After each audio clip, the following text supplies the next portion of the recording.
అండి అందరూ ఎలా ఉన్నారండి? నేనైతే చాలా బాగున్నాను.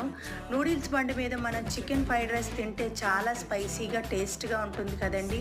అదే టేస్ట్‌గా, స్పైసీగా మనం ఇంట్లోనే చక్కగా ఇలా ప్రిపేర్ చేసుకోవచ్చు. చికెన్‌లోకి జీలకర్ర పొడి, ధనియాల పొడి, కారం, చికెన్ మసాలా పొడి, పసుపు, కొంచెం ఉప్పు, అల్లం వెల్లుల్లి పేస్ట్, కార్న్‌ఫ్లోర్, కొంచెం ఆయిల్ వేసి కలిపి పక్కన ఉంచుకోవాలి.